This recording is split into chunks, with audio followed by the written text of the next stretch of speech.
Ooh, do you have your phone? Do you have your cell phone to hold back?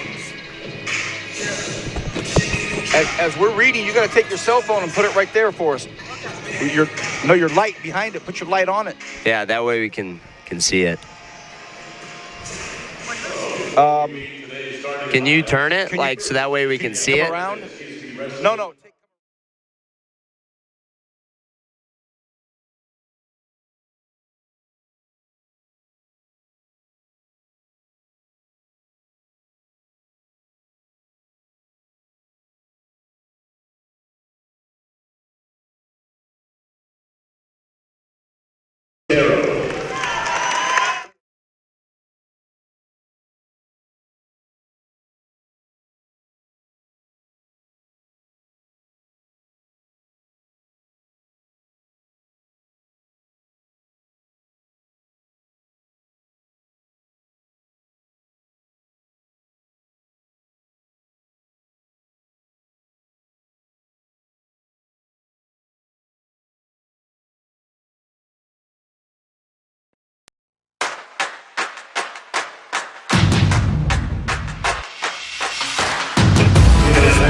Live from the Icardo Center on the campus of Cal State Bakersfield, it's time for Runner Wrestling. Today, Purdue comes in to face Bakersfield. It's the Boilermakers and the Roadrunners. This is NCAA Division I Wrestling live on Pac-12 Insider. Hi, everybody. I'm Vance Palm. This is Roadrunner legend, the great one, Brian Battisto. It's the first step up that giant hill, Brian, but once they get up on top of that hill, it's the NCAA tournament, and then it's a chance to wrestle against the very best.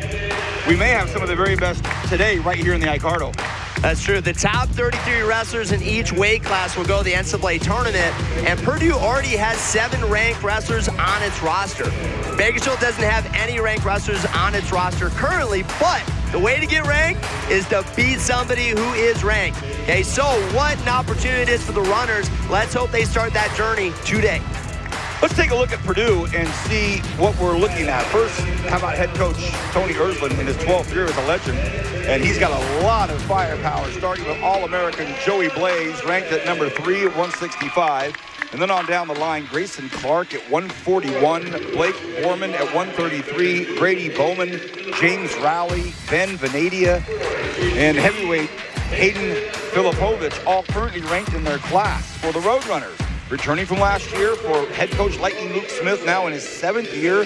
How about Richie Castro Sandoval, Devin Flores, Che, Guillermo Escobedo, Chris Neal, Angel Cervantes, and a host of promising young wrestlers chomping at the bit to get their chance with Purdue. We look at how they match up very quickly by weight class here, Brian.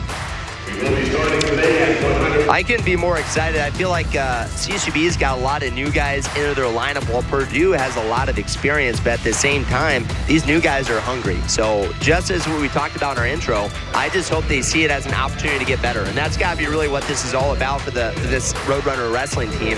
It's got to be about the process, and it's got to be about getting better. So quickly, you can see the 25s, Quintero, Castro Sandoval, Borman at 133, and R.J. Jones. At the 141s, it's Clark and Sanchez. At the 49s, it's Brown and Moreno. At the 57s, it's Rubel and Flores Che. And then we round out the rest of the weight classes with, really some exciting stuff after the break. After these 5, we do a break. At the 65s, it's Blaze and Monzo. So here we go. We're off and rolling. The first one, Castro Sandoval for Cal State Bakersfield, Quintero for the Boilermakers. Richie Castro Sandoval, the redshirt senior.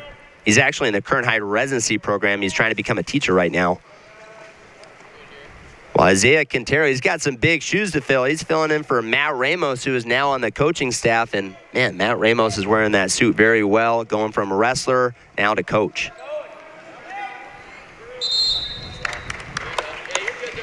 Had a chance to talk with Coach Luke Smith. He came over to say hi to us, and we asked him the general question, how we look, and he goes, you know how it is. We're not going to know until that first match starts, and then we'll see kind of how things develop. Isn't that the story with wrestling? Absolutely. I mean, you kind of have to kind of wait and see until you put your guys into the fire and see what's going to happen. Richie Castro Sandoval, however, is not a stranger to the fire. He's somebody that's a gunslinger. He's got big moves. And he's somebody who's going to light up the scoreboard. He's a returning national qualifier for the Roadrunners last season, and he's going to provide some leadership and really just kind of get the party going for the runners in this duel at 125 pounds. Boy, last year he stunned top-seeded, ranked number 29 Coda Holman at Cal Poly in the Pac-12. True second-place match with a highlight reel mat return and a pin. And that earned Richie his first NCAA championships appearance. He's been very disciplined so far. He hasn't taken a lot of attempts, but he's just been crowding and staying very patient. We see an attack right there. Couldn't quite get past Isaiah Quintero's head and hands with that 2-on-1. Now he's going front headlock position. But again, just notice how he kind of stays in his stance. He keeps trying to move forward. He's not going to force anything. He is no stranger to some close dogfights, and I think I have a feeling this is going to be one of those tonight. With daylight savings, it is night. I think I woke up at like 5:30 this morning. 1 minute. So Richie wants to bounce here. Right now, Quintero's got his elbow. It's going to be very tough for Richie to be able to get that go behind. Now he's going double unders. Again, it's going to be very tough as long as Quintero has his elbows. So he needs to clear both of his arms and try to get some kind of an angle. Quintero looking to recover. We got about 30 seconds left in the first period. Let's see if we can see some magic happening in this closing seconds.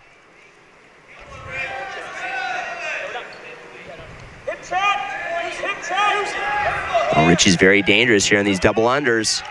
Quintero dropping his head, looking to kind of crowd the out of bounds. We might see a stall call here, but Richie needs to stay active. He needs to not just try to push him out, and he got that stall call.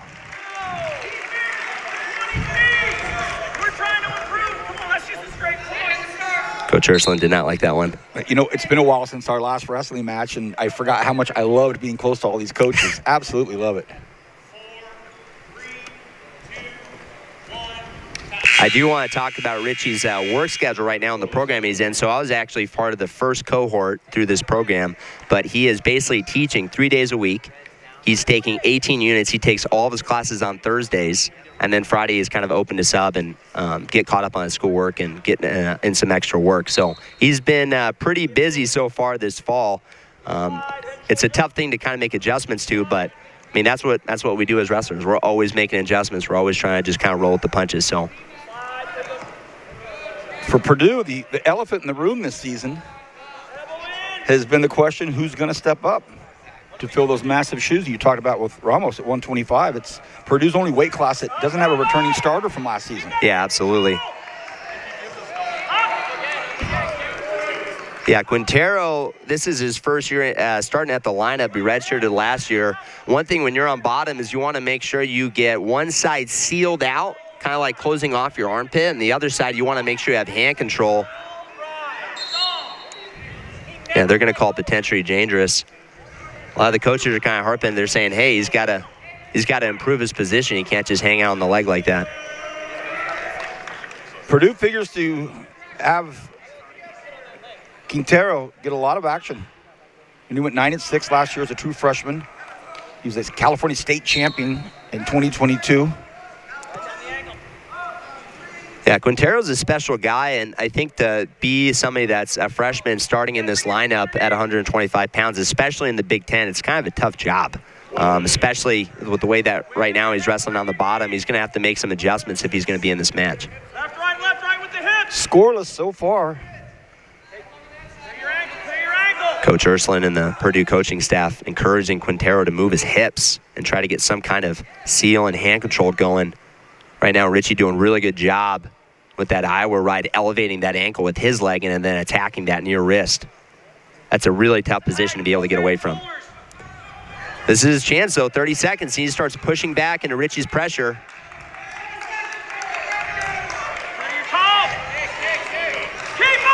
Oh, what a great first match.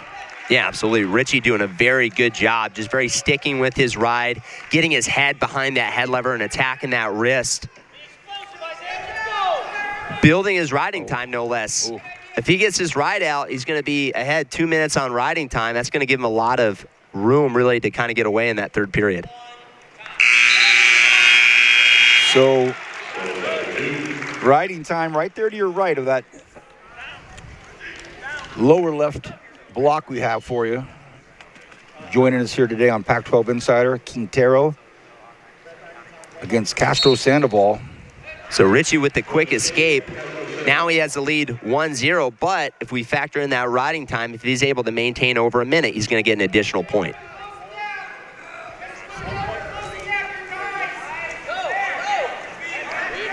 Now Richie's in one of those situations where he has to continue to be active here. There's no skull calls against him, but being that senior leader, being that guy that's going to get the party going at 125 pounds, he needs to continue to be looking to score here. Okay, you got a guy that's entering the lineup for the first time. I expect Richie Castro Sandoval to continue to push the pace and not just try to win, but try to get some bonus points for your team. It looked like he was doing it right there.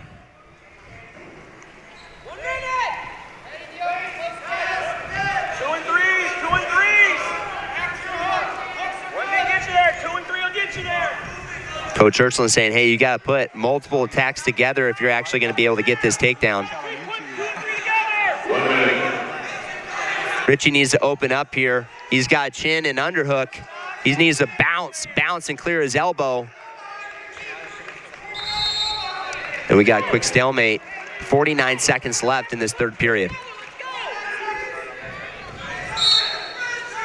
Boy, what a great match to start things off for the Roadrunner faithful.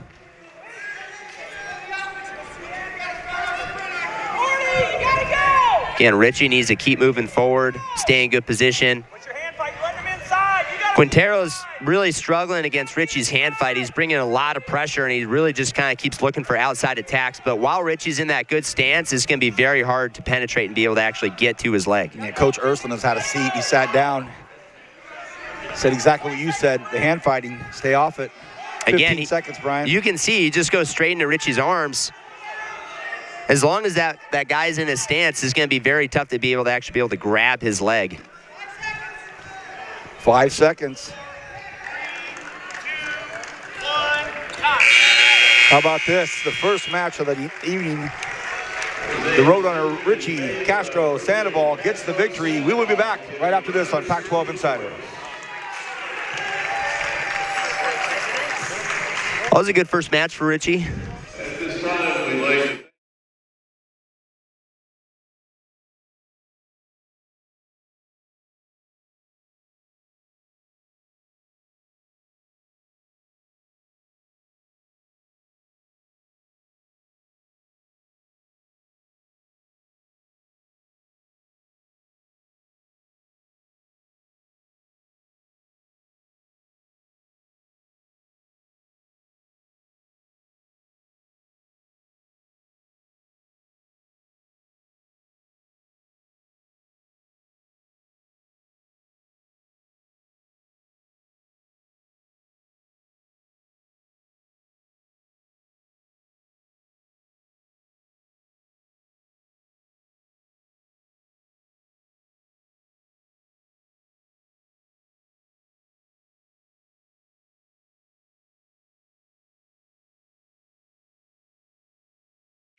Great to have you back with us, Vance Palm, Brian Batista. We're at Cal State University, Bakersfield, where the Roadrunners are hosting the Boilermakers. It's Purdue at Bakersfield. We're at the 133s, Brian. I'm excited. RJ Jones is pretty tough. I'm looking forward to him just getting after it. He's a true freshman. He's starting right now 133 pounds. He's going up against a ranked wrestler with a redshirt senior, Blake Borman. I was talking to Coach Smith earlier this week, and he's saying he's very excited about RJ Jones. He's just one of those guys that just brings a great attitude to practice every day. He's like, I don't get tired, Coach. I don't get tired. He just wants to go. Well, he's going up against Borman, a native of Evansville. Right now, ranked number 19 by Intermat. One of those two new transfers to watch.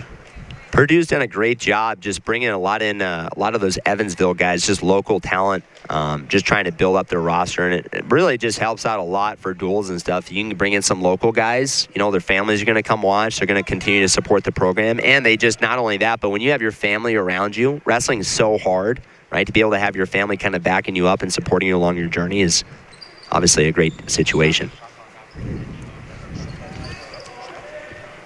Here's the thing sometimes, Vance, about these young guys is they don't know what they don't know. RJ Jones was a part of a state championship team for Poway High School wrestling for John Myers. He's competed at Fargo. He's competed at all the big tournaments. And now he's a true freshman. And I don't think he sees it as, man, I'm going up against this Big Ten wrestler, redshirt senior. He's like, nah, this is an opportunity to be a ranked wrestler. Let's go do it. He's wrestling pretty fearless so far. How about this? So nothing yet. Now there's the takedown. RJ doing a great job wrestling through that position. In college wrestling, there's a little bit of a delay when refs call those takedowns. It's called reaction time. So it gives the person on bottom an opportunity to continue to wrestle through the position. So when you get those takedowns, you really kind of have to stick your takedown in order to be able to get that call. Crowd absolutely buying into this Sunday afternoon match. They're loving it. RJ Jones also coached by 4-time All-American, national champion, world champion Steve Neal. Rumors are that he's here today. I haven't seen a Steve Neal yet, but... Well, we saw him on screen the other night when he was inducted into the inaugural Athletics Hall of Fame. I see him now. It's like playing Where's Waldo? Where's the world champion? I see him. 1 minute. So Borman now, maybe getting more than he bargained for. He was a SoCon runner-up last season at Chattanooga. Qualified for the NCAAs for the first time in 4 years. Yeah, for RJ Jones to be able to just come in and be able to put the ride on right now after getting a takedown against a fifth-year senior, a guy that was a national qualifier, that's pretty impressive.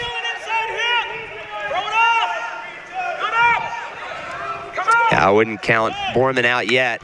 We got a lot of wrestling to do.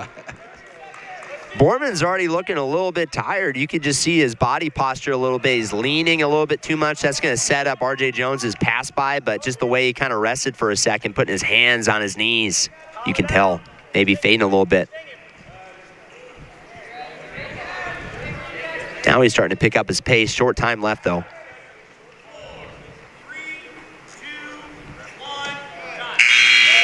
At the end of the first, it's Jones with a slight lead. RJ Jones is going to defer over to Borman. Borman's going to go down.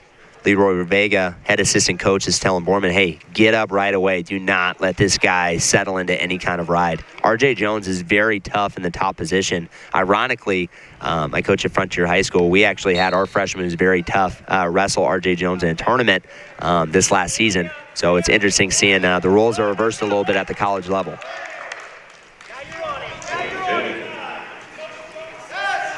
Oh, great misdirection by Borman. Wasn't able to find the leg, though. Man, I love RJ Jones' snap. He's faking one side and hitting the other side. And he's really just keeping his hands moving and letting things fly.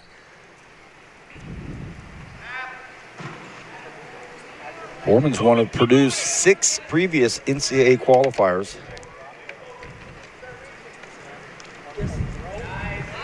This Purdue lineup's got a lot of potential. They had a tough ballot yesterday with Cal Poly.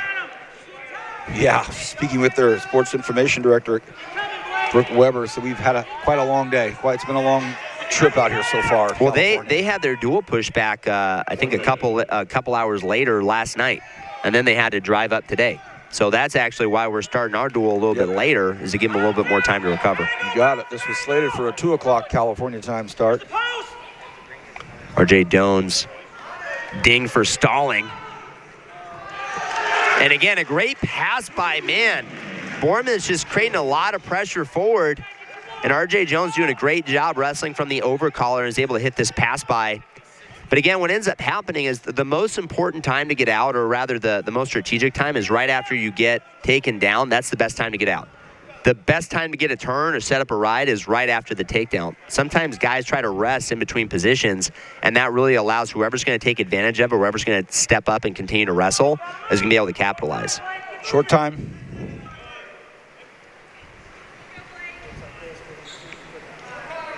At the end of this second period, you're going to hear this crowd from Cal State Bakersfield. They love it.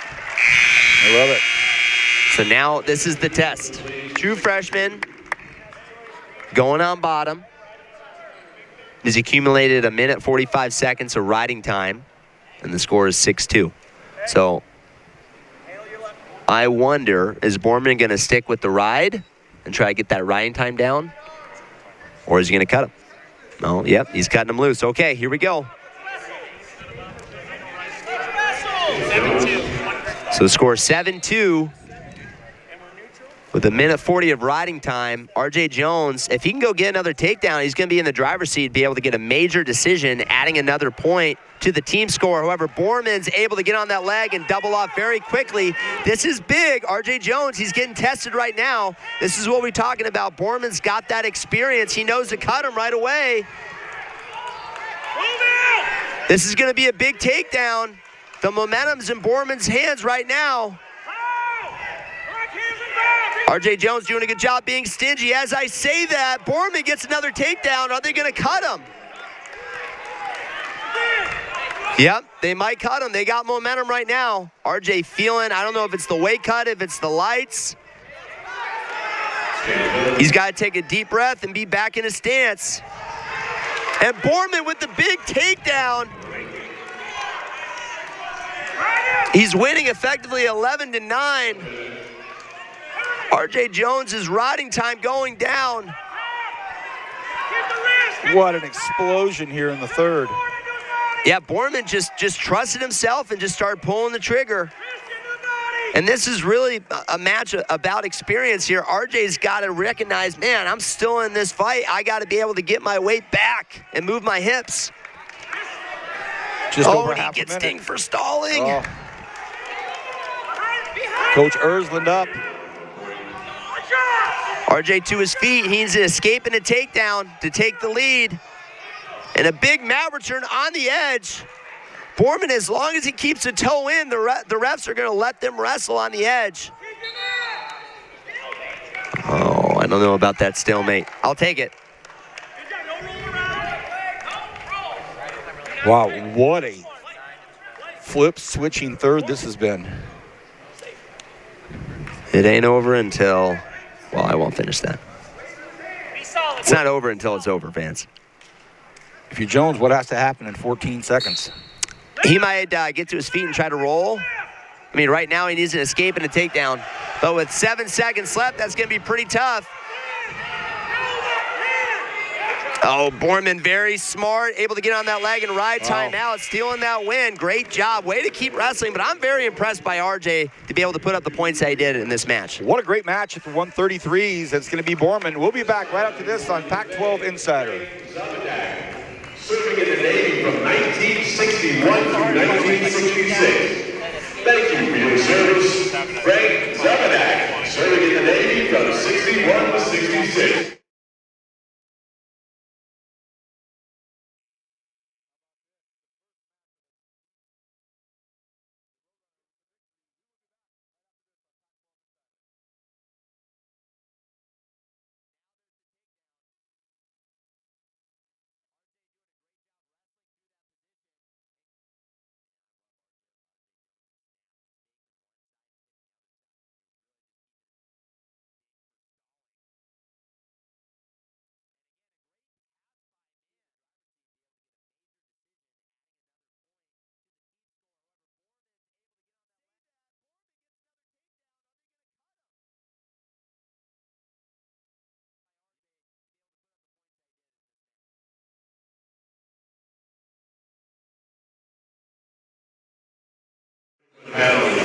Welcome back to Pac-12 Insider Wrestling. I'm Vance Palm with Brian Battisto.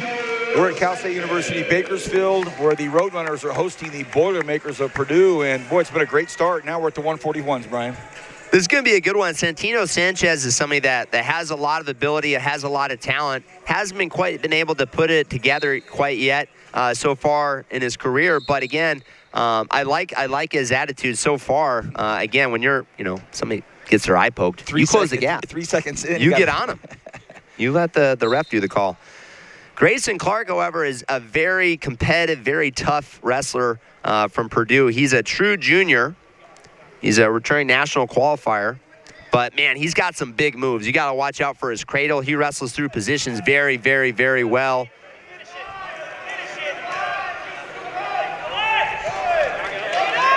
Already Grayson in on that single leg, looking to elevate. Santino doing a good job, looking for ankles. Oh, Grayson getting a little bit sloppy putting his head on the mat. That's a very tough position to finish.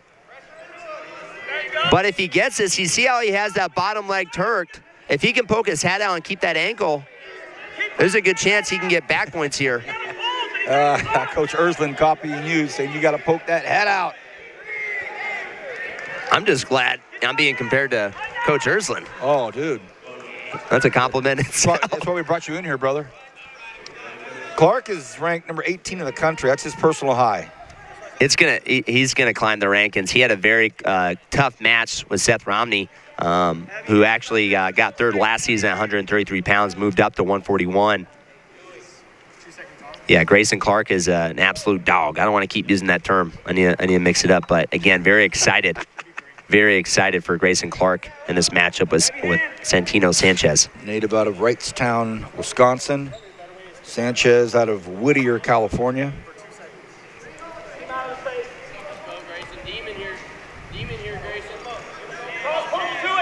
Oh, Santino with the carry. Let's see if he can keep that arm. It's not over yet. It's not over yet. If he can float his hips all the way over, if I'm here, I'm probably going to go Peterson and try to get back points. But Santino looks like he's transitioning the arm. Now he's going to go shelf position. It's going to be tough while Grayson has that leg in. It's not over yet. Santino needs to start looking for that bottom ankle. Otherwise, Grayson's going to be able to continue to wrestle through it. He's in a very tough position right now. He needs to watch himself. Santino just needs to continue to improve his position. Otherwise, the referee's going to call stalemate. But if he tries to rush it, Grayson Clark has that body cradle right now. He can roll him all the way through and try to get exposure that way. Yeah, now Grayson Clark, he's got that knee trapped to Santino's chest. Now it's that cradle that we were looking for. Santino feels it.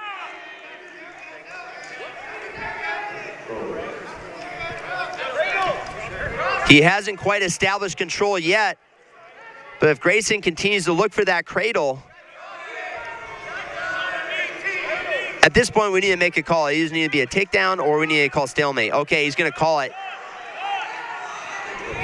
Santino needs to realize, hey, we gave up the takedown. I wonder, coaches, CSB corner is thinking about challenging that call. I'm looking at Coach Smith. He's thinking about it.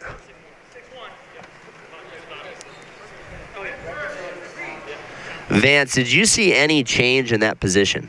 I did not. It seems like things essentially stayed the same. Well, Coach Smith and his assistant, EJ Ernest James. Now, personally, I agree with the call. I think it was a takedown, but it should have been made a lot sooner.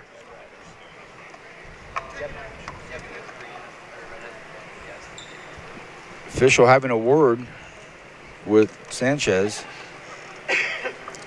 He's like, hey, did you get enough sleep last night? Did you see the World Series? Time change?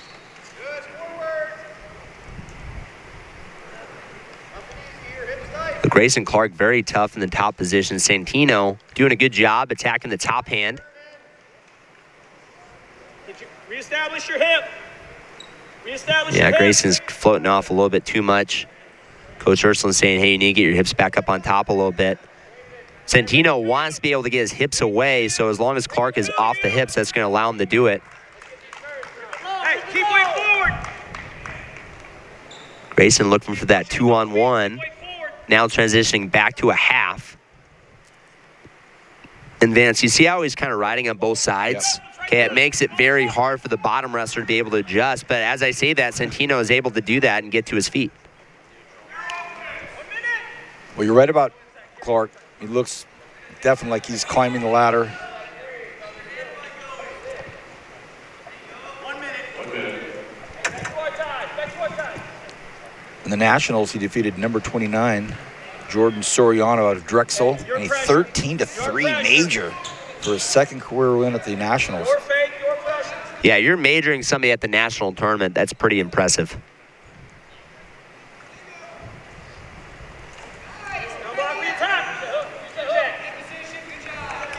So far in this bout, it's been all decisions. However, if you get a major decision, that means you win by a point spread of 8 or more, and that means it's an additional team's point to the score. Under half a minute. If you get a technical fall, it's 5, and if you get a pin, which you hold somebody flat on their back for a count of 1, it's a fall, it's an additional 6 points. That's the kind of info I dig. Oh, Grayson Clark. I like how he's wrestling on the edge. That's kind of something that I think with the new rule with the stalling, guys are trying to shoot people off the mat, which I don't agree with that strategy. I think, hey, continue to try to wrestle on the edge and try to score points, because in doing so, if the guy does back out, you're more likely to get a stall call. If you just try to push him out, well, it can kind of be articulated both sides. You might not get that stall call. Understood.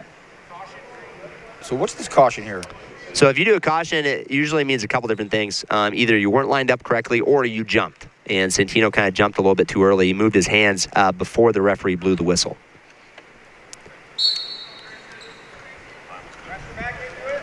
So right now, third period. 6-2, Purdue.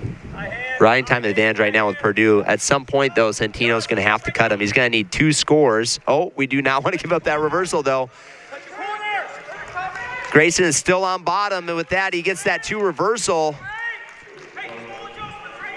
Now, this could be something that Grayson Clark and Purdue is going to encourage.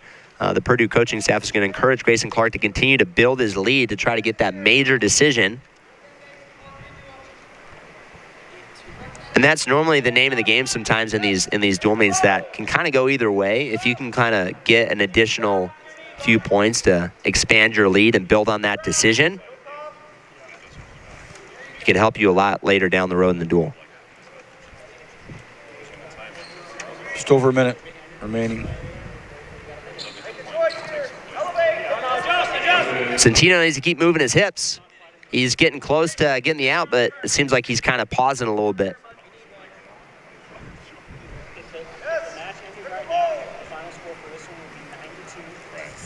You hear the assistant coaches telling Clark, we need one. Yeah, we need one. I mean, well, they need one. They need one. They need one. So if Clark gets his takedown, he's going to be building an effective major decision lead. So it's going to be +4 if he does get that takedown. Right now, with riding time, it's 9-3. Elbow down. Heavy snap. Trust it. Santino with the half shot, stopped on his hands, and his butt came up. That allows Grayson Clark to get on a re-attack. Santino needs to keep wrestling on the edge. You got to clear that underhook, Santino. Right now in this position, he's doing the split, showing off his flexibility. He's got to attack hands, and as I say that, the time expires. So Grayson Clark with the win at the 141s. We'll be right back. Pac-12 Insider. Jose Farias Sr. serving in the Army from 1993 through 2014. Thank you for your service, Jose Farias Sr. That was a good match. Yeah, it was good, really good.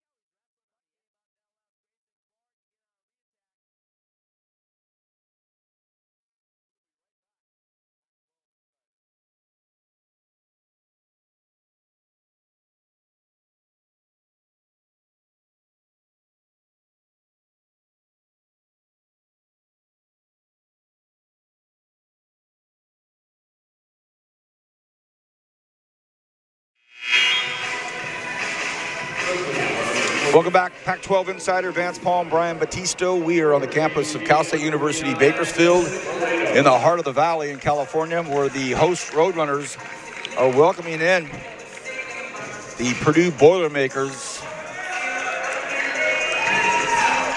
I got a lot of talk about Dylan Moreno. He's kind of a cool cat. He is somebody that made a lot of progress over the summer, working a couple different jobs. He was a walk-on transfer from Mount Sac, which is pretty cool. Walk-on meaning he didn't get a scholarship. He walked on. You got it, you got it, you got it. You got it. Slow down.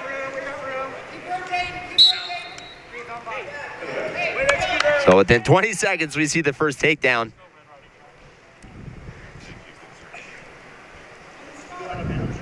Gavin Brown now the starter at 149 after Isaac Rubel bumped up. Yeah, Brown, he's the other transfer aside of, who came over with Borman. He was a Buckeye at Ohio State, went 16-12 in 3 seasons. And he competed mostly at the 149 and 157s, Brian.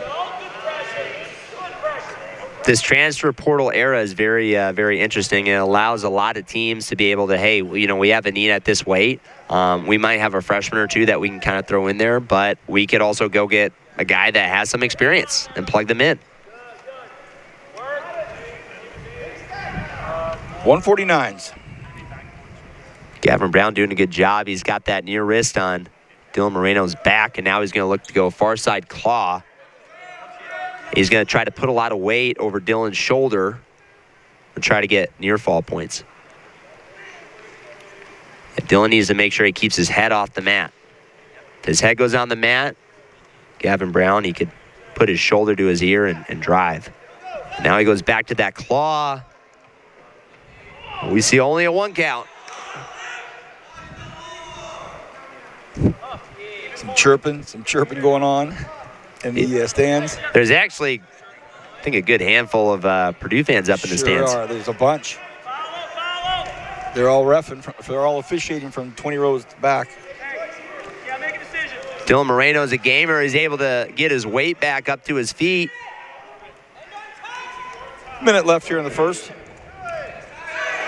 Oh, good re-attack by Dylan Moreno. He needs to get his head up and his chest tight and keep building, keep building, keep building.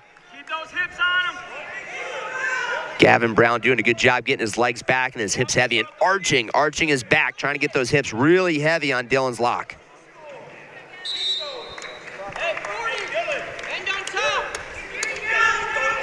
Go through your setup routine. Erzlin telling him to go through his setup routine. Something that you'll see in the collegiate level is you can kind of go a little bit deeper in terms of developing an offense. Like if you think about like football has different formations, so does wrestling. It's kind of like these are your setups, and if you get to this particular hold, like grabbing somebody either both hands on their arm or one hand on the collar, one hand on the wrist. All right, if you get to this position, you should have 2 or 3 different attacks there. Love it. Under 10 in the first. So Dylan Moreno head on the mat. He's trying to hand fight down there, but what's going to happen is Gavin Brown, every time he gets his hand cleared, he just reaches and pulls in another one of Dylan's wrists. Did you ever wrestle with really long hair? I think one year I tried having a mullet unsuccessfully. I tried doing a mullet and mustache. I didn't have a girlfriend back then. So. Yeah, I want to see those pics, bro. No, they're buried somewhere. Second period here at the 149s.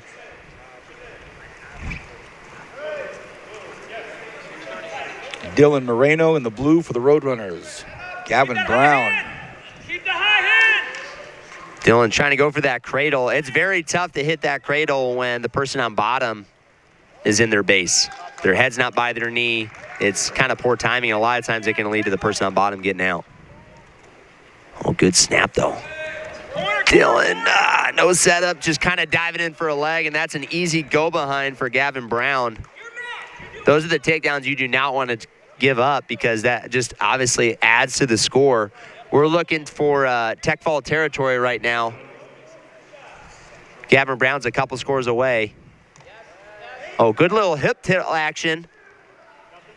The referee right now counting danger with the danger rule. Basically, if I can hold you on your back in a neutral position for a count of 3, I can eventually award that takedown and then possibly near fall from that position as well.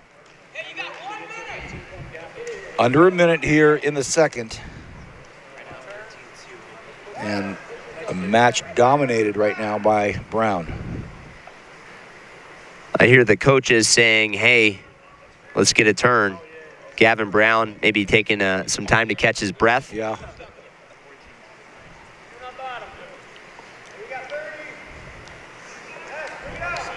And again, if Gavin Brown right now is in a major decision territory, that means it's an additional 4 points to the team score compared to a regular decision, which is 3 points. And he's getting very nasty with that arm on the back. That's a very tough position to be in. 10 seconds. I wonder if Gavin Brown could maybe transition to a half on the other side instead of a claw. And go Blair ride there. We're at the end of the second right now. Gavin Brown showing dominance here.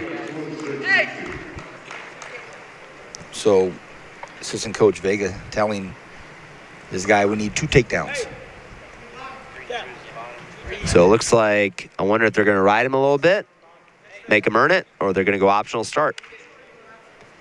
So instead of starting in a normal referee's position, person on bottom gets set, referee says, all right, get on him, and he's just going to kind of go like a diamond with his hands and put on Dylan Moreno's back. Take your point and go. Dylan needs to just be very careful and not just be firing off rampant shots. Yeah, you want to win the duel, but at the same time, you do not want to give up that major. That technical fall. Every time Moreno shoots, Brown's ready and waiting. Well, he's got great re-attacks. He's just getting his head and his hands down. Dylan shooting straight on. He's just moving his feet. Now we see a good little outside step, inside reach. He's elevating. Oh, he might be looking for a fall here. If he keeps those legs split, he can elevate with a Blair ride. Sorry, not a Blair ride, Navy ride.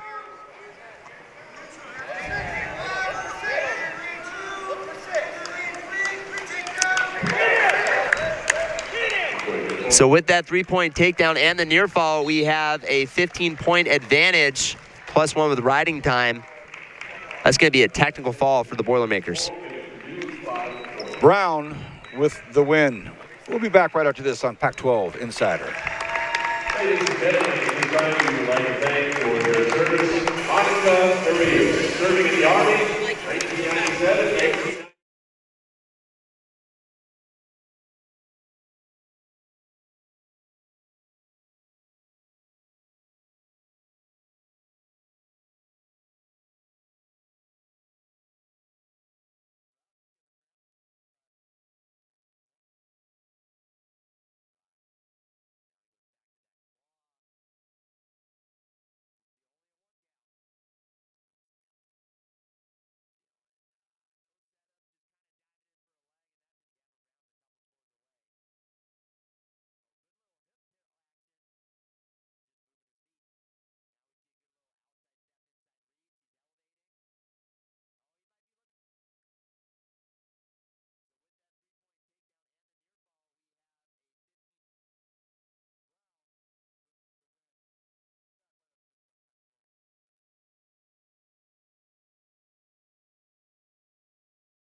Insider on Vance Palm with Brian Battisto.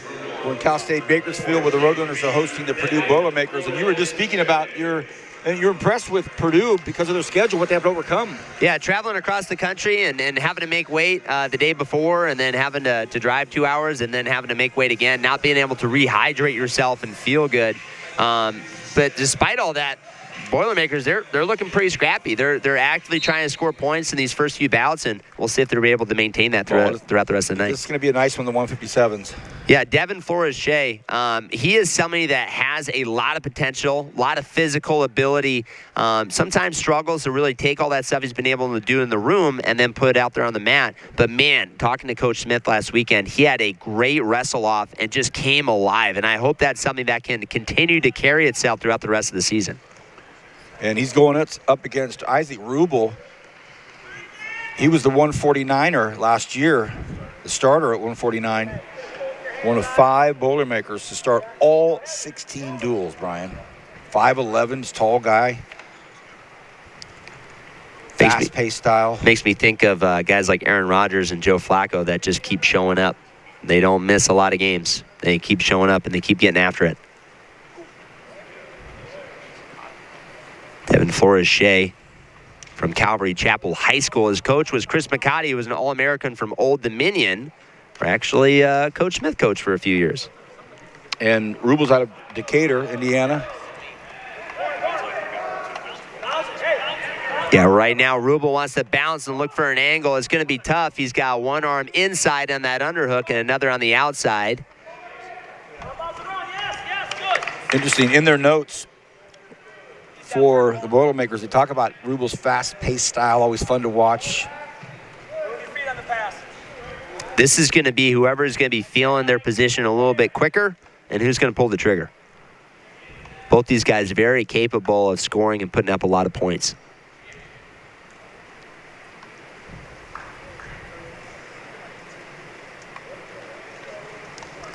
Good little snap, running his angle.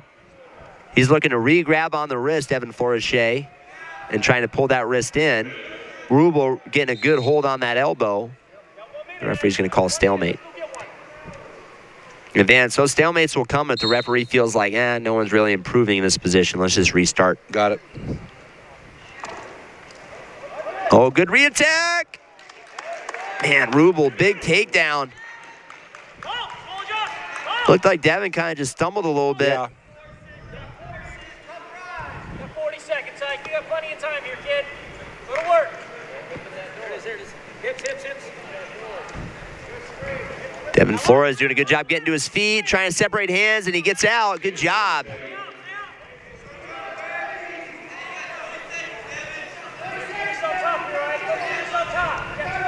See if Devin's going to push here. He's got less than 15 seconds to be able to continue to try to get this takedown.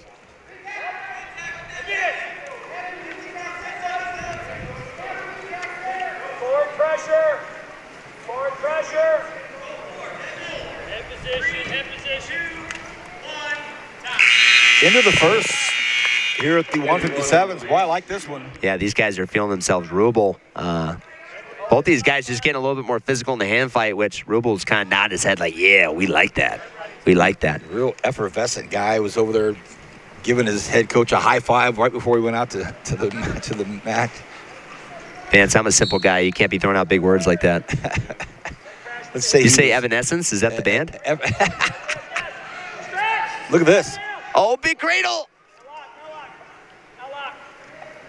Oh, that's a trapped arm mat return. Oh, that's how gosh. somebody gets hurt. And he is hurt. Uh-oh. Yeah, trapped arm mat return.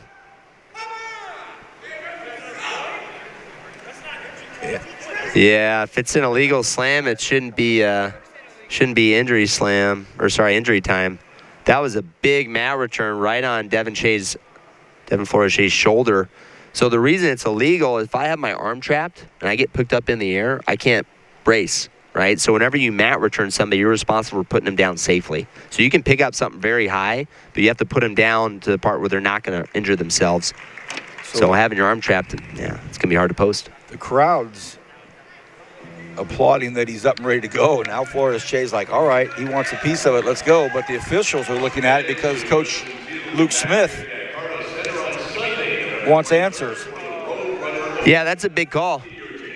Yeah, Devin Flores-Shea, so he's actually had some issues with his shoulder in the past.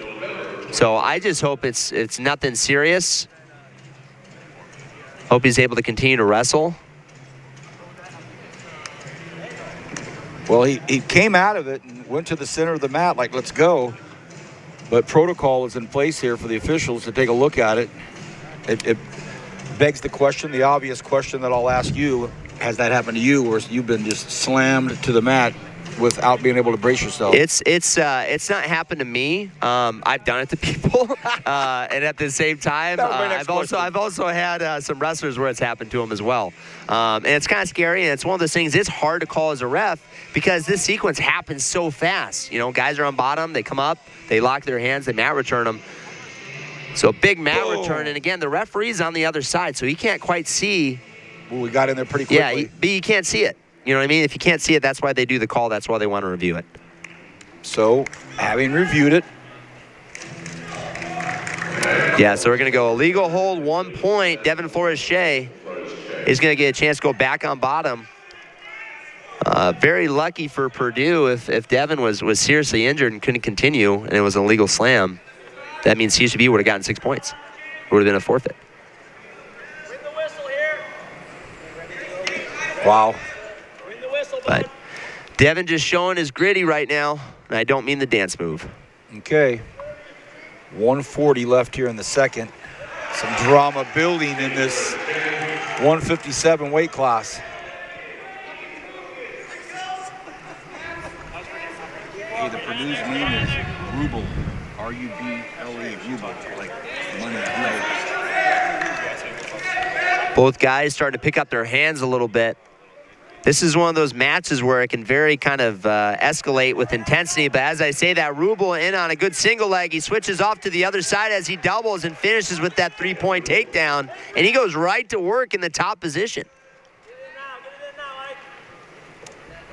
1 minute. Devin's got to continue to wrestle here. He can't just relax in the bottom position because Rubel, he's going to put those legs in. He's going to continue to attack his wrists. 6'3" Rubel with 45 seconds left here in the second. Rubel doing a good job right now with that leg in.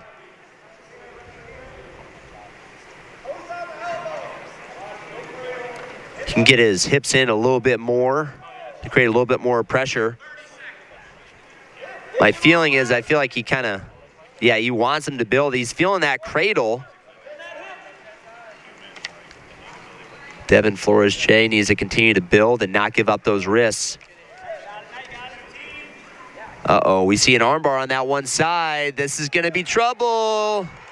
Oh, goodness. Rubel with a big fall, able to wrap up that armbar. Oh, they almost threw the headgear last night. Somebody threw a headgear, and they lost a team point because of it. Oh, over to the Purdue and Cal Poly, yeah.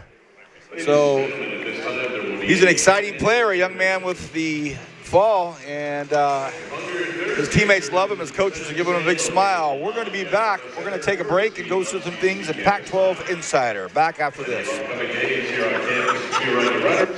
Visit GoRunners.com for more information. To get your tickets, head to GoRunners.com/tickets.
Welcome back to California State University, Bakersfield. This is the Pac-12 Insider presentation of some big-time wrestling here. I'm Vance Palm with Brian Battisto, and let's get into it. The first match, Brian, was Richie Castro-Sandoval against Isaiah Quintero. Yeah, Richie did a really good job, I think, just controlling the match. Didn't really do anything too crazy. Just stayed in good position, kept moving forward, got his riding time, and got away. He did everything he needed to do just to pick up that decision for his team. It's a great start for the Roadrunners. They loved it. At the 133s up next for the Roadrunners in blue was R.J. Jones, and man, he gave Blake Borman quite a tough match. He came out. He's a gamer. He got a couple different takedowns. One of these was from a pretty nice slide by, but Borman, just being a veteran, being somebody that's able to defend in a lot of these big matches before, kind of just weathered the storm and was able to pick up his offense late and was able to get that decision.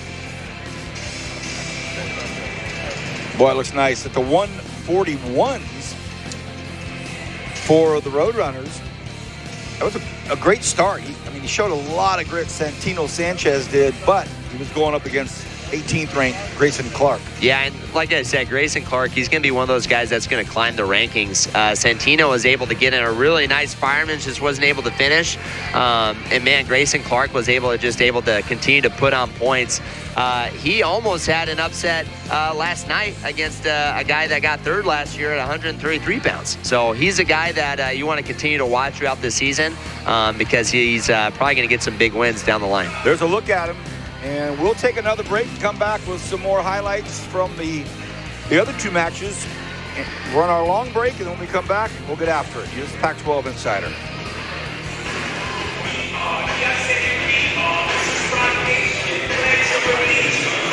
So we'll come back to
welcome back to Pac-12 Insider. Vance Palm alongside Brian Batista. You know, Brian, before we get into the highlights, your overall thoughts on this first segment today? Well, Honestly, I knew it was going to be a tough one. Purdue brings a lot of not just returning starters, but returning national qualifiers. And CSUB's lineup is very unproven. But at the same time, like, I'm very impressed with a couple different guys. R.J. Jones. He's going to be a guy that I think the program can really build around. He's been on a team state championship team out of Poway High School. He brings us that championship mentality. But there's a lot of guys that are coming in for the Roadrunners that might not start this year, but they're going to get a lot of reps, and they're going to continue to grow and develop. And I think it's just like what we talked about with Smith before this duel. We got to see this as an opportunity. This is an opportunity, nothing more, nothing less. Love it. Thank you. Let's take a look at two more of the earlier ones, the 149 class. Here's Moreno and Brown, and Dylan Moreno was going up against a juggernaut in Gavin Brown. Yeah, Gavin Brown's pretty good. I love Dylan. Again, he's a walk-on, and he ended up just getting the starting spot, which is pretty impressive. You put in a great summer, but when you're wrestling somebody like Gavin Brown did pretty much whatever he wanted. Every time Dylan got to his legs, he was able to find just creative ways to score. What we're looking right now, he's able to finish kind of this Iranian position, and I thought he was going to be able to actually get some back points, but, man, he was a point-scoring machine. Looked pretty tough. Here we go, the 157s, a lot of excitement, some danger, and some controversy. Let's check it out. Flores, yes. Che, and Rubel. Yeah, Devin Flores Che, just a guy that, again, I think if he can put some things together a little bit more and bring that same level of intensity that he does in practice into his matches, I think he's going to continue to grow. But again, he's going up against Isaac Rubel, who just continued to capitalize. There was a situation where there was an illegal slam, which I just hope Devin Flores Che is okay. He was able to get up and continue to finish the bout. But man, this ended in a big way. We see Isaac Rubel able to get that armbar, and man, that sucker was tight. As soon as he saw it, I was like, man, that's going to be tight. This is going to be a trouble. So, how about this? Wrestling versus Purdue is taking place at this very moment, and we see that Purdue Boilermaker logo up there. Women's basketball tomorrow night, their home opener. Myself and the great Bo Redstone will be my partner all season long for women's basketball.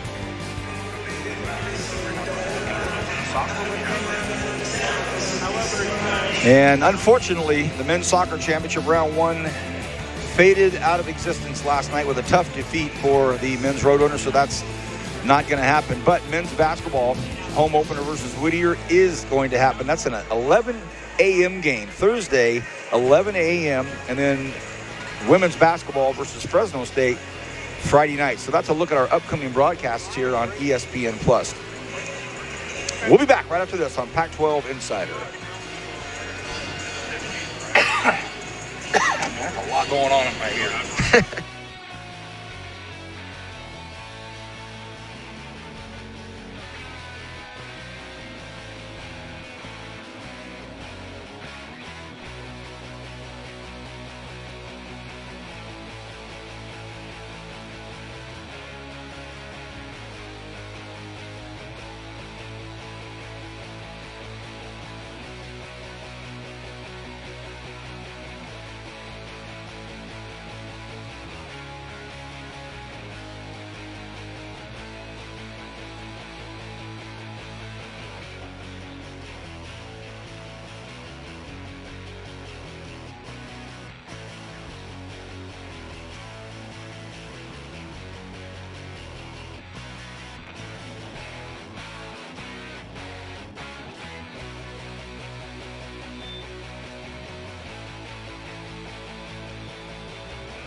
Welcome back, everybody. About a minute and a half left here. The great Stephen Neal is up in the rafters, the world champion, and he was just inducted into the inaugural CSUB Athletics Hall of Fame. He's up just chatting away with young wrestlers. Looks like he's up there talking to R.J. Jones, right?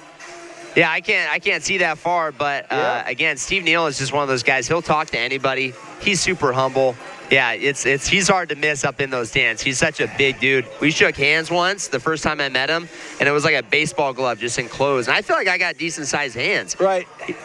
He's pretty incredible. It's great that he's here and he's watching this young Roadrunner team, but he's also, Brian, seeing an impressive Purdue team. Absolutely. There's actually a history not too many people know about, but former national champ for the Roadrunners, Jesse Reyes, actually coached at Purdue, I want to say for 15 years, for a long time as the head coach. So there's a little bit of some history between both of these storied programs. All right, coming up next, we're heading into the 165s. Double B, this is going to be a big one here. Yeah, it's Evan Monzo, but he's a man, though. So I'm really excited for him to go out and compete. He's an absolute dog. Unfortunately, though, he's got a guy that's pretty tough, Joey Blaze, up from 157 pounds, returning national finalist. So look at what we put up on our screen here, Brian. From here on out, the rest of the afternoon, the Roadrunners are going up against ranked wrestlers. Blaze at number 3, Bowman at 21, Rowley at 23, Benadia is the number 25, and we think it's going to be Filipovich, and that'd be 32 in the country. So Monzo, Escobedo, Neal, Cervantes, and Mason Cover. That's what it looks like here coming up. We just got to remember, I mean, for the CSUB fans right now, this is a different team than we've seen the past couple seasons. This is a different team.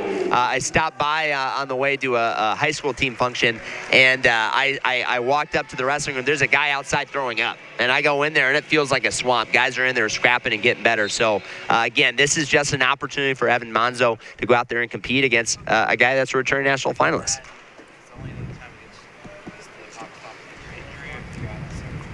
Monzo's fearless. He's somebody that is not afraid to go out and scrap.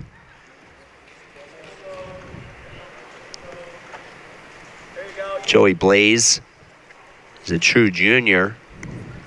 Got some time starting as a true freshman, which if you want to talk about, how pressure makes diamonds or burst pipes, when you're a true freshman starting in a Big Ten lineup, you're going to get a lot of really tough guys. And we see that right now. Joey Blaze in on this low level attack. He's looking to elevate that ankle and put it on his hip. Monzo needs to I wouldn't bring that other ankle in, Monzo. He just needs to stay tight here. It's going to be unfortunate. I think Blaze is going to get this takedown. He's got both legs. He's settled in the position. No points yet, though. Monzo just continued to wrestle on the edge. That looked pretty close to a takedown. Blaze fresh off most dominant postseason in Purdue wrestling history, and that's saying something. He's riding a tidal wave of hype. Brian, last year at the 157s, he became Purdue's youngest national finalist in at least 75 years and perhaps all time. Yeah, 57s was a crazy weight this last year. We got Blaze holding Monzo in danger for a second. Monzo was able to get off his back, though. Still no takedown called yet. He's got a Turk. Monzo he just keeps wrestling. He doesn't stop. Blaze gets that takedown on the edge, but I'm very impressed with Monzo and just the way that he's competing. Let's see if he can sustain that the whole match. 1:12 left in the first. Monzo's from Etiwanda High School. His teammate, who's a year younger than him, Jacob Bell, is now a true freshman for the Roadrunners. So he's got a teammate with him from Etiwanda High School. And Joey Blaze, his younger brother Marcus Blaze, is potentially a starter at 133 pounds for Penn State. Well, last year, Blaze wrestled with a taped-up knee at a slimmer weight. He's looking like he's really filling out that 165-pound weight class. It's such a relief to not be able to have to cut as much weight, like being able to go up a weight class and just focus on development. Right. Well, last year he cruised to the NCAA title match in the number 8 seed, knocked off number 1 Tyler Kasich at Penn State. Yeah, that was a crazy matchup. I had Tyler Kasich as actually he was on my fantasy team. Got upset, but that's okay. It's all right. It's wrestling. Anything can happen at the national tournament. Right. It's just, can you get there and then can you show up and perform? Blaze placed 4th at the Senior World Team Trials, earned a spot in the Final X. So you said it right. Monzo's ready to fight. He's ready to go. Again, it's got to be one of those things, though. It's like, hey, you're going up against somebody that's returning national finalist, right? On paper, you're not supposed to beat this guy, but you're a freshman. You're the starter right now at 165 pounds. Just continue to try to work here. Try to wrestle through positions. Wrestle hard. Get something out of it. So Blaze is trying to stay on his feet here. Monzo has to return him, otherwise he's going to get dinged for stalling, but he ended up letting him go. Oh, a little super duck attempt. Okay, Monzo. Blaze is very dangerous when you're on his leg, though. You got to be careful. Blaze is very dangerous when you're on his leg. Now he's going to go ball and chain. This is a very nice position. Now Blaze is going to try to come up and through the legs. Monzo needs to keep that ankle tight, but he needs to watch his own back. He's got to be careful.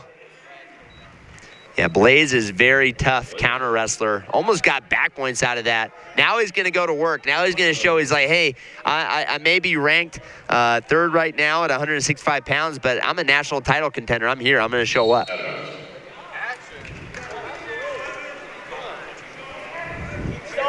A little over a minute left here in this second period. Blaze moving up a weight class. And, boy, he's got his work cut out for him to try to get on the top of the national podium. He's got returning national champion Mitchell Messenbrink, as well as returning national finalist from Iowa, Mikey Caliendo. Again, Blaze is a gamer. He's very tough. He goes right to this bottom leg Turk. Right now he wants to get underneath Monzo's chin.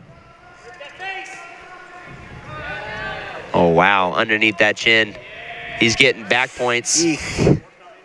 Yeah, it's going to be tough. Oh, he's looking for a fall here. That's pretty close. Evan Monzo needs to keep fighting, keep trying to bridge away. That's pretty close.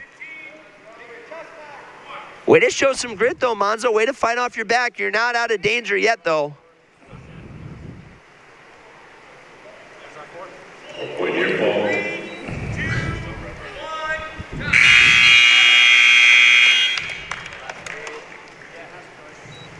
So right now it's at 14-1. You're watching the number 3 ranked wrestler in the country, Joey Blaze. And Blaze is going to cut him. He's trying to get that technical fall.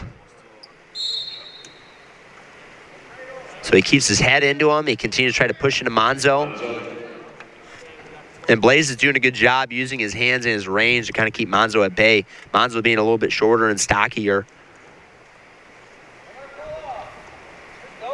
See, Blaze is going to stay right here. He's like, you have to come back in. You have to wrestle me, dude. You can't back up. Right, that's such a unique aspect. But Monzo, it's like, well, I don't know how to get past your head and your hands right now.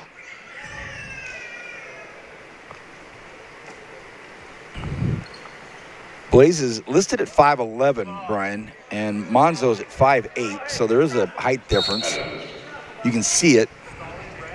That's interesting. I mean, he's right. The referee's right. He's like, you kind of just straight arm pushed him out. We'll call you stalling on that. But that's what I was saying. You got to continue to wrestle on the edge to try to score points, not just to try to push the guy out.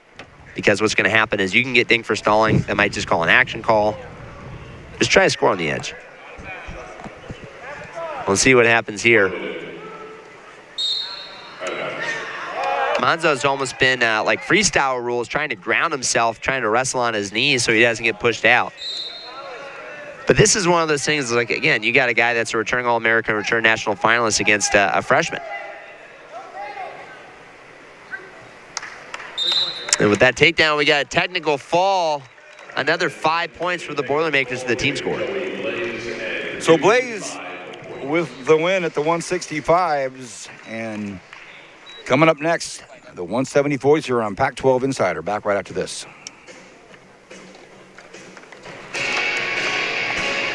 That's all right. I tried giving him a high five. What happened?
We are back on the Pac-12 Insider. Vance and Brian, great to have you with us this afternoon. The Purdue Boilermakers with a 22-3 edge right now over the Roadrunners.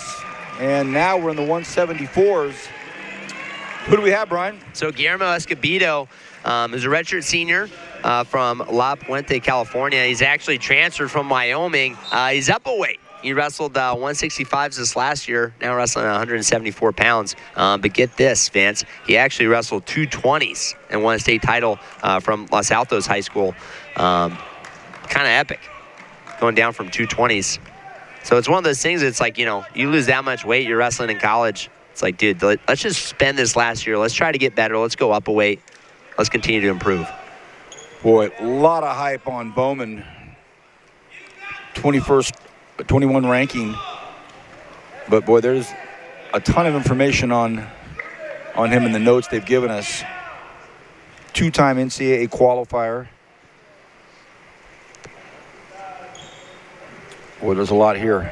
Yeah, he's also a fifth-year senior. Both these guys have been through it.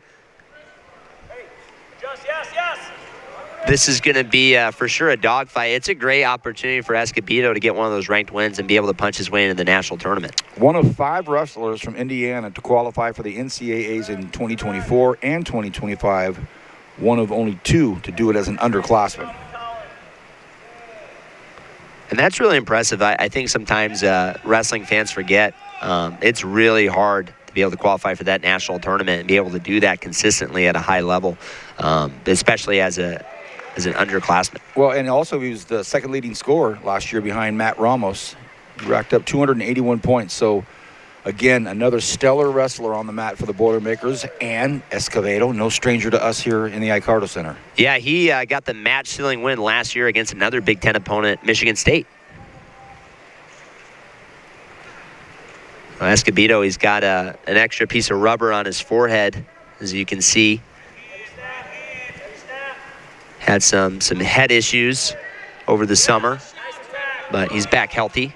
Well, that was a nice attack by Bowman.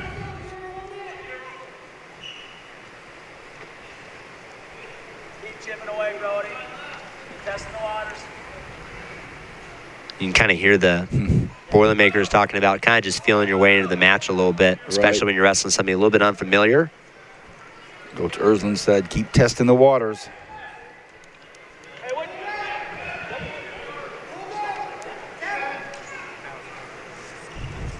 Guillermo really good from underhooks, 2-on-1s, and the collar tie.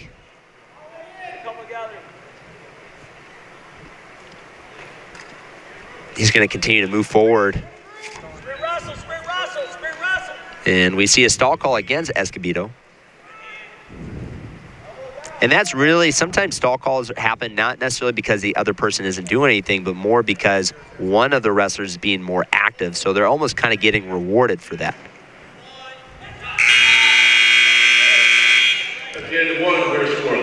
Nothing here at the end of the first. For the Roadrunners, Guillermo Escobedo. For the Boilermakers, Brody Bowman. Spelled B-A-U-M-A-N-N, pronounced Bowman. Guillermo letting the pressure up just a little bit, allowing Bowman to be able to come up to his feet. And he's going to strike first in this match.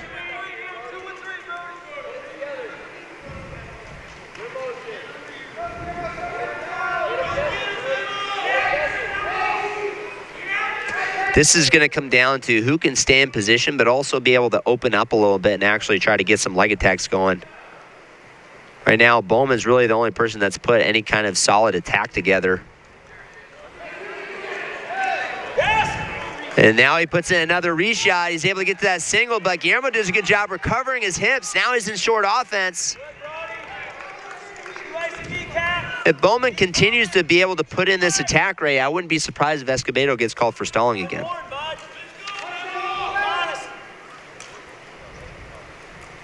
Guillermo needs to be able to actually get his attacks going.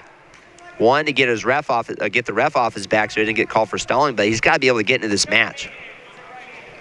Last December, Escobedo was Wrestler of the Week in Pac-12. I think CSUB had the most Pac-12 Wrestlers of the Week with AJ Ferrari, Jake Andrews, Escobedo.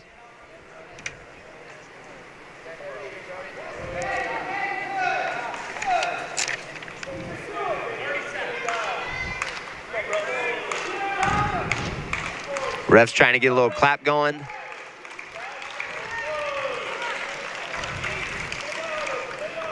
Local high school coach Addison Hay is trying to get the crowd going over there. He's leading the clap. One of his wrestlers, Angel Cervantes, we'll see him at 197 pounds a couple bouts from now.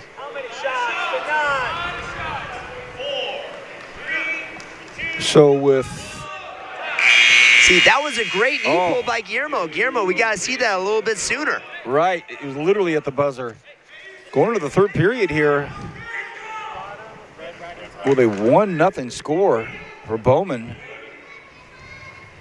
And Guillermo Escobedo's hanging in there. So Guillermo trying to get a little bit of a rolling start from the bottom position.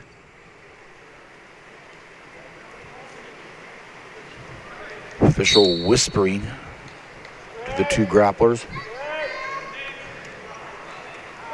Guillermo doing a good job getting to his feet. And we got a tied match, but again, Guillermo has one stalling call against him. Bowman has essentially taken all the shots except for one. You can hear the Guillermo chants.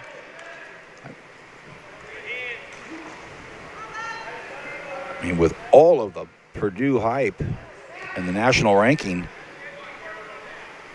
Escobedo with 125 remaining. He's got an opportunity to make some noise here. I mean, as the great Ric Flair once said, if you want to be somebody, you got to beat somebody. This is Guillermo Escobedo's opportunity to pull off some kind of attacks, be able to get a ranked win.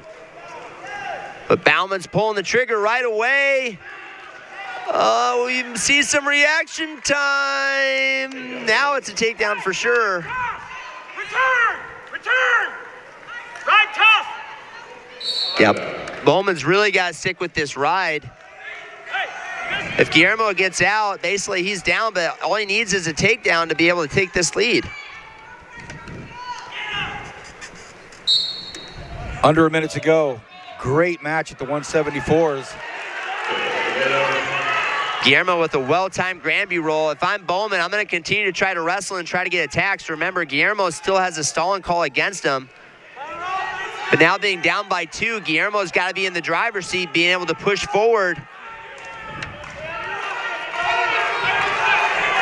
30 seconds left. He's got to put some attacks together. Guillermo just right now, he's kind of shooting and stopping. He's got to just kind of create a flurry right now and try to capitalize. 15 seconds remaining. Bowman doing a good job holding position, not running away. Guillermo trying to get something, short time left. No attacks by Guillermo. We see something. Bowman doing a good job staying active even though he had the lead with short time left. Wow, what a match at the 174s, but Bowman comes out with it. That was fantastic. When we come back, we'll be at the 184s here on the Pac-12 Insider, back right after this.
4 pounds for Purdue. All right, welcome back to Pac-12 Insider here in the Icardo Center at Cal State Bakersfield.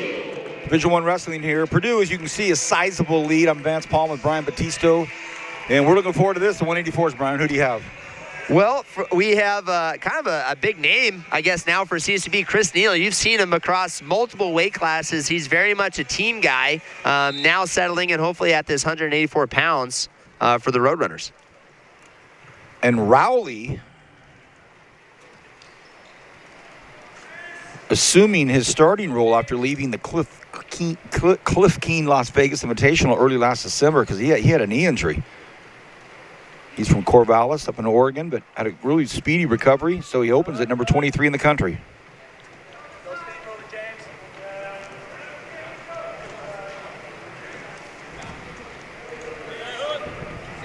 Chris Neal, no relation to Steve Neal, as far as I know. Maybe a distant relation. Maybe they should do like a 23andMe and see if they have similar DNA. The big fella, who we mentioned is here today, we introduced to the Icardo Center crowd before the heavyweight.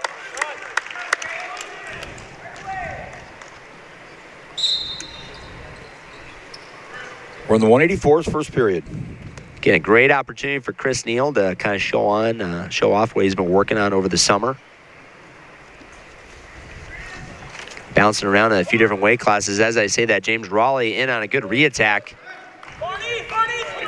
I mean, right, the 174s, 184s, last season 197s, goodness.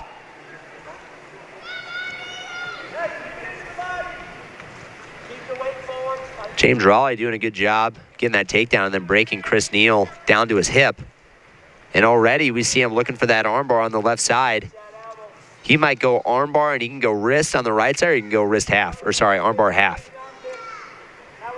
Yeah, now he's going to go half. He's going to look to use his forehead to push down the back of Chris Neal's head. And again, he's either going to go look for a wrist or he's going to look for half underneath.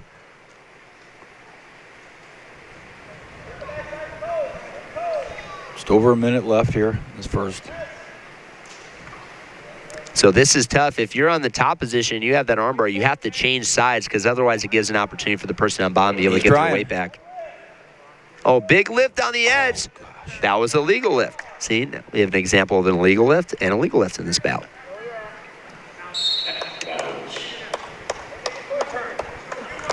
So a lot of guys will just try to kind of take them out of bounds and not try to lift. I'm really impressed with Raleigh being able to get that big lift on the edge. I have a question for you. At what point against an opponent do you realize, all right, I'm stronger than he is? Early, or does it take a while? It kind of depends. Sheer strength, maybe not technique, but yeah, I'm stronger. You can feel it. You can feel it, especially in the hand fight when they're pulling on your neck, right? Or they get some kind of hold on you and they're pulling on you. You can feel it.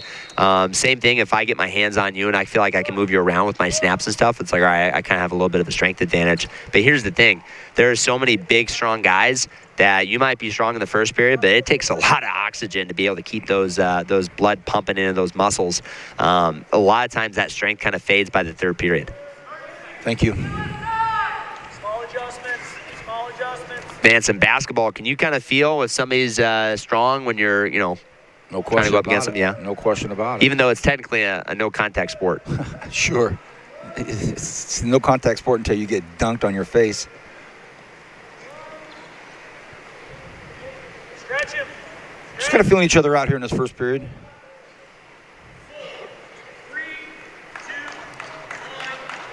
There's definitely an evolution across all sports. I mean, I'm thinking about like the Indiana Pacers and the way that they played compared to the teams in basketball now. It's like you can't play the same way, and it's very similar in wrestling. The skill level and the technique level and the intensity has completely changed, I think, in a lot of different ways. Why do you think that is, Vance? Well, I think a huge part of it is the technology that goes into, social media and everything. You're exposed to so much more access to, camps and different things that are available to you that when you were younger, you went to this camp or that camp, or that was that. Now it's everywhere in the summer. There's clubs everywhere. The talent level is so much different. When I go to a basketball game now at high school or the college level, it's like, wow, these kids are great, but then they've been going to club sports since they were 8 or 9 years old. It wasn't really prevalent when I was around. Yeah, James Raleigh is from Corvallis, Oregon. There's a lot of good club wrestling in Oregon. A lot of good club wrestling. Salem Elite from Salem, Oregon. Crescent Valley's got some good wrestling. Not to mention the Oregon State RTC is in his backyard.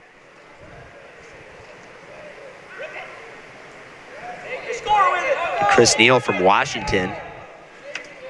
Minute left here, just over a minute left here in the second, and a little bit of agitation and antsiness from Ersland and his staff. Barking out, let's go, let's go. Well, Chris Neal needs to be a little bit more active in the bottom position. As I say that, of course, the referee dings him for stalling. And we see Chris Neal, he's kind of hanging out. He kind of doesn't really know what to do anymore to be able to clear that wrist. His coach just said, hey, make a decision. Well, it's hard. I mean, if you're in the top position and you're trying to work, if the person on bottom isn't really giving you a lot, it is actually hard to turn somebody. It's easier to find wrists and find bars and find cradles and put the legs in when the person on bottom is actively working to try to get to their feet. Pretty quiet in here on both sides right now on the bench. Nobody's really barking much. Under 30 seconds to go in the second. Something that I know both coaching staffs from the Purdue side and the CSB side is like, be that guy that wants to go out there and score points. Don't be somebody that's going to be trying to coast with the decision. If you're James Raleigh, let's open up here. Hey, you got a 5-0 lead. You got a lot of riding time in the third period. It's about to start in a few seconds. Let's go try to score some more points. Well, and as the second period comes to a finisher, when Coach Smith was over talking to us, he said, hey, look, we have an opportunity to bring a big-time program in here on a Sunday afternoon, home opener. I'm going to take that. Give our wrestlers an opportunity to go up against some of the best in the country. I'll take it. And I'm going to sound like a broken record. Like, that's all it is. It's nothing more, nothing less. It's an opportunity to get better. Yep. Like I said a couple different times, this is not the same CSB team that we've seen in the past few years. There's a lot of young guys that bring in not just, the right skill level, but the right winning culture. So this is where I was talking about. Raleigh, hey, you got this guy on the fence. You know you can take him down. Keep building your lead. Keep scoring points. The second he had him down, Ersland saying cut him.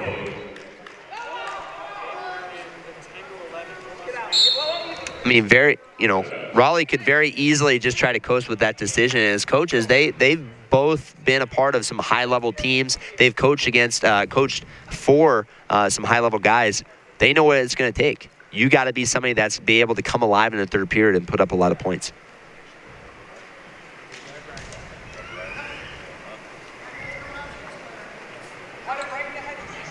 Well, Purdue heads over to Columbia, Missouri next Sunday. They'll be in the Tiger Style Invitational. And then they finally are going to get home for the Boilermaker Duels in 2 weeks. So they've got a lot of work ahead of them. Should take advantage here today in Bakersfield. Yeah, and the Tiger Style invite, and then as well as their home duels, they're going to get multiple dual meets happening around the same time period. So they're going to get a lot of matches very quickly, which is kind of what they did on this trip.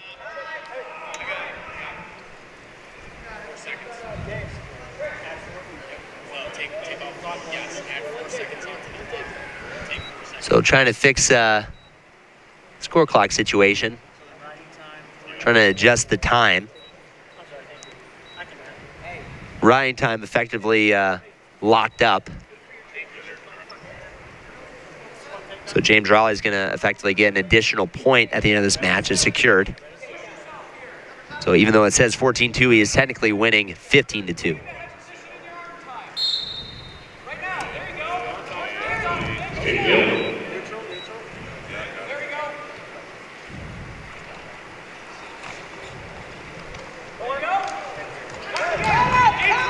So Raleigh needs one more takedown in order to be able to get a technical fall. One more score, but he's got that wrist tilt. Let's see if he can get some near fall on the edge. It looks like he's pretty close to criteria. Nothing, though. Nothing. All right. 30 seconds left. We see Joey Blaze being very invested in his teammate, saying, hey, man, push yourself right here. Go get another takedown. And that's what you like to see when it's not just the coaches that are getting after it, it's your teammates as well. One of the coaches said, make your mama proud. So if they travel all the way from Indiana out to California, do what you got to do. 25 seconds left. Let's see if Raleigh can get one more takedown to get a technical fall. Yeah, he'd like to finish the period on top. Ooh, a little lip arm action. That was very nice. See Very that? nice take down the edge. All right. They take the ball, giving Purdue 5 points. So with the 184s, it's Rowley, and he continues his ascent for the Boilermakers. We'll be back right after this on Pac-12 Insider. That was slick.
Next at 197 pounds. Great to have everybody with us today in the Icardo Center, Cal State Bakersfield. If you're from this area, we just call it the Icardo. Hey, I'll see you at the Icardo. College wrestling, look at that number right now for Purdue, 30. And the runners have 3. We're at the 197s. Brian, who do we have? Well, from CSUB, we actually got a local boy. Angel Cervantes from Highland High School went 1 year to Bakersfield College, a local junior college, and then got picked up by the Roadrunners to fill in a need at 197 pounds. Going up against Ben Venadia, 26th ranked in the country. Had his best season last year. Went 19-12, 10-6 in duels. Just missed the qualification for the 2025 championships. Purdue thought it was a snub. Yeah, so it's one of those things where it's very competitive to be able to get in the national tournament. If you don't get an automatic bid, if you don't basically get ranked going into the national tournament, there's at-large bids. So they can pull from anywhere across the country. They feel like there's a committee that basically gets formed saying, hey, this guy's earned it. We're going to take this guy.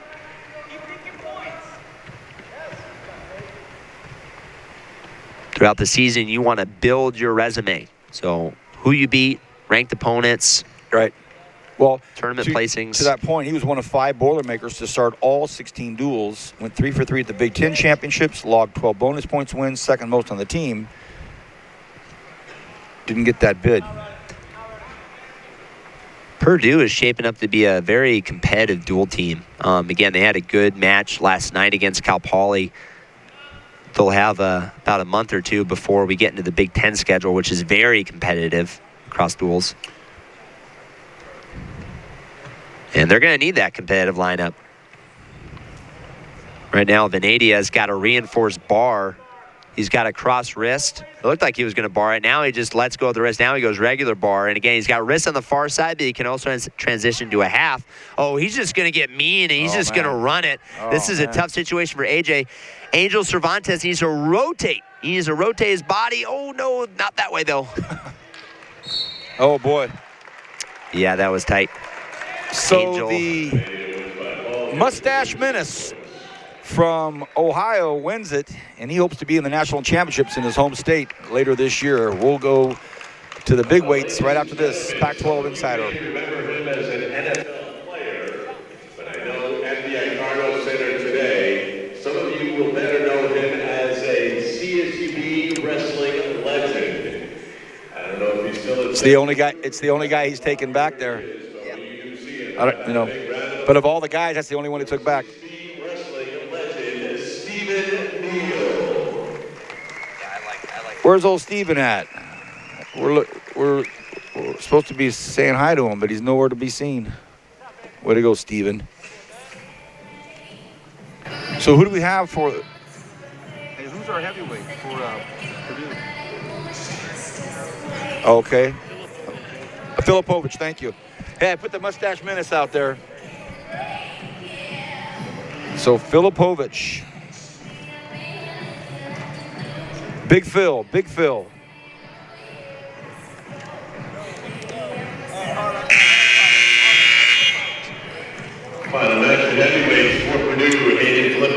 Okay. Filipovich, heavyweight for Purdue. Who do we have for the Roadrunners? So we got Mason Cover, who's actually a Cleveland State transfer. Cleveland State discontinued their program after last season, and the Roadrunners were able to pick him up in the transfer portal. So we got a guy with experience, another fifth-year senior, filling in for the Roadrunners at 285 pounds. And Filipovich, number 32 in the country, got a couple nicknames. Mr. Reliable, or goes by Big Phil. I like Mr. Reliable, especially as a heavyweight, somebody that can be your closer. My man, he was asked to bulk up over 50 pounds last offseason, making the jump from 184 to compete as a heavyweight. Yeah, our Purdue news guy, he was saying that he was an 84-pounder. Right. Which is gnarly. Jumped from 84 to the big weight. Late in the season last year is when he really started to show everybody what he was all about. He upset number 21, Harley Andrews, on senior day. Mason Cover getting coached up by Ernest James, who's in his second year with the Roadrunners. Doing some good work with the upper weights. And has really been a big part of, I think, of this increase in energy and intensity that we see in the CCB room.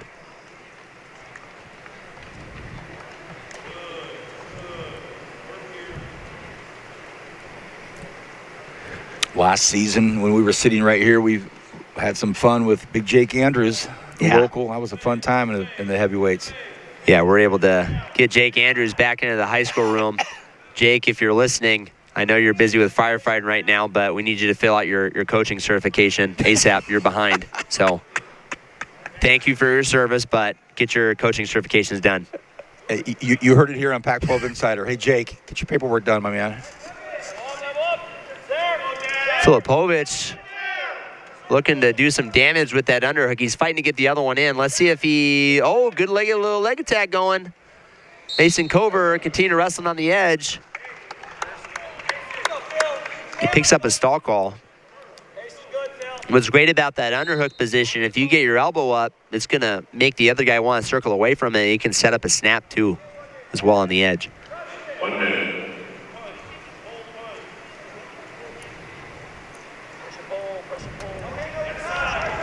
Both guys battling for inside position. Filipovich just bullying Cover. Cover looked like he tried to go for a throw there.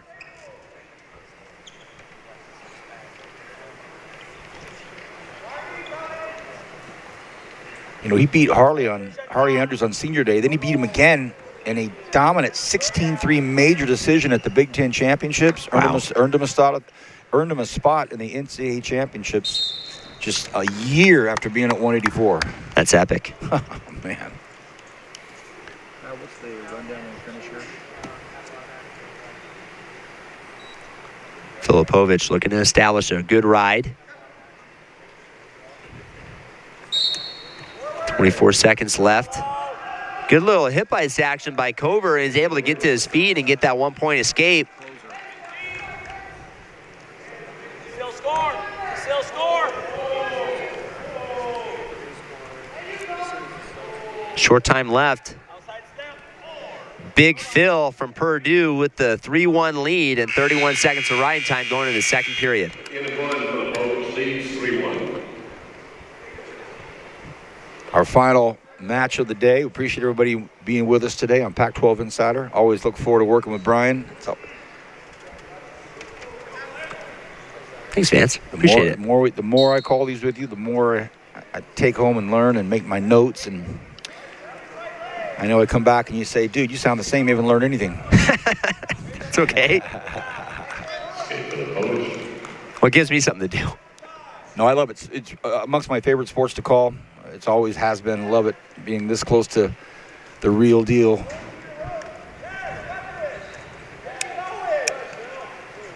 I had great relationships with the Roadrunners when I played basketball here. I played here with the same era that Darryl Pope was wrestling. So I watched Darryl close up. He was a year ahead of me, and I was in the old gym right across the way here watching him dominate. Yeah, he was the boogeyman in his era. His opponents would check underneath their beds to make sure he wasn't lurking.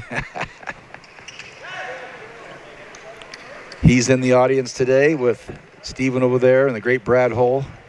Yeah, there's a bunch of old-timers up there. Man, oh, man. Larry Morgan, Lou Montano, Yeah. Vernon Varner. Star-studded cast up there watching these heavyweights get after it. It's 4-1 right now. Advantage, Big Phil. I mean, that's what's fun about these wrestling events is you get to meet up with all your old buddies. It's like your old wrestling buddies. 2-on-1, cross pommel. Keep circling out that with your outside step. Mason Cover needs to start picking up his intensity a little bit more. Try to get some offense going. Mr. Reliable Big Phil doing a good job pummeling to his underhooks. Sorry, you got to say it again. Really kind of just gives Cover the only option to retreat, try to clear that tie up. Still score. 120, 123, 133. And then what else did you say? 4, 3, 2, 1. Again, a 2 for the Povich leads, 4-1. Cover, after deferring in the second period, now it's going to be his choice. Hey, an escape takedown. Cover takes the lead. If you're Mr. Reliable, you want to make sure you try to establish that ride. Continue to build your riding time and close out the match. Come on, attack it. Roger.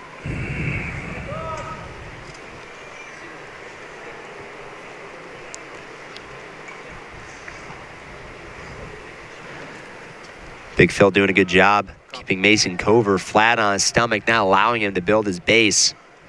Hey, baseball fans watching, your heavyweight is effectively your closing pitcher.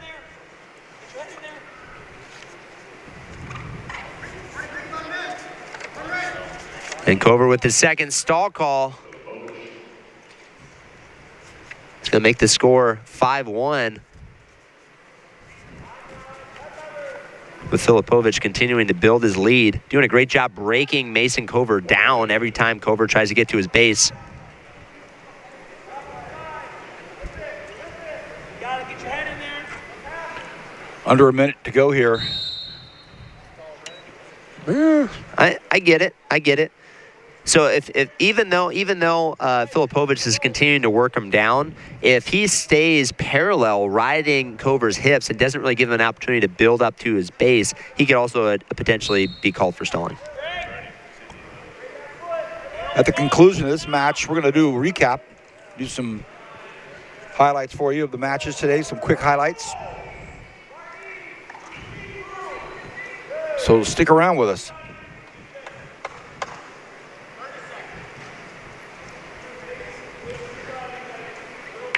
So every time Cover tries to put his hands out, he's not really keeping his pinkies outside of his elbows, so his hands are in, and that's just allowing. It's like a party on his wrists, and Filipovic is going to continue to attack those wrists. Cover needs to do a better job keeping his pinkies out and putting weight on his hands. That way, it's a little bit harder for Big Phil to be able to pull those wrists in. Big Phil taking care of business. And that's a win for Hayden Filipovic. And the final is going to be 39-3.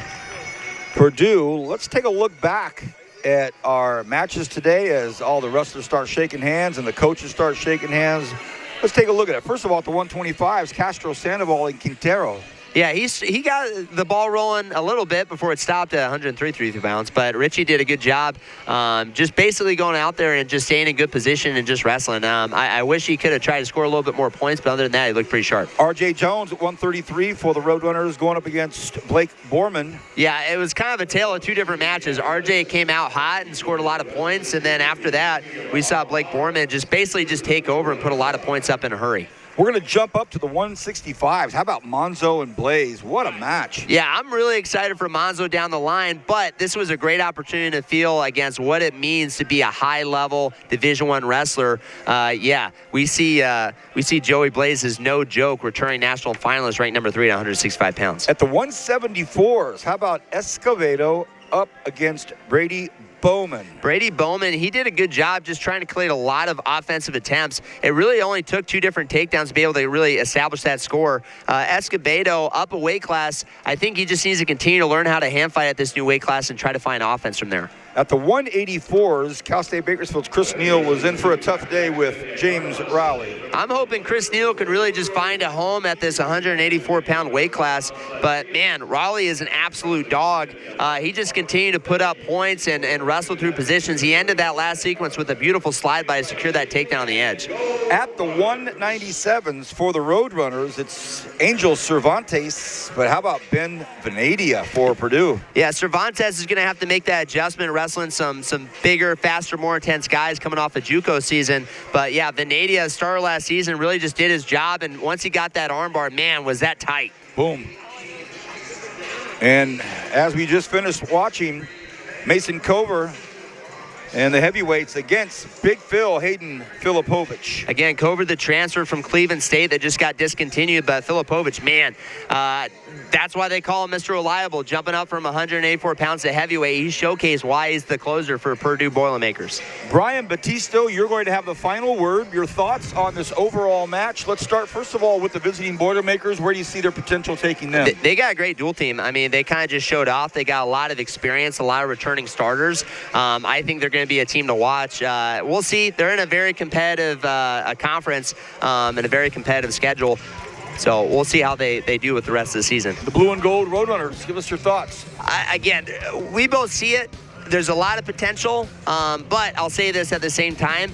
Potential does not mean a darn if you're not willing to go out and execute. So these guys just need to see this as an opportunity to get information. There's still a long season left. They just got to continue to work and get better. A-plus work, top shelf work for my partner, Brian Battisto. Thank you, brother. I'm Vance Palm saying so long from Bakersfield, California. The final score, 39-3, the Boilermakers over the Roadrunners. This has been a presentation of Cal State Bakersfield. So long, everybody.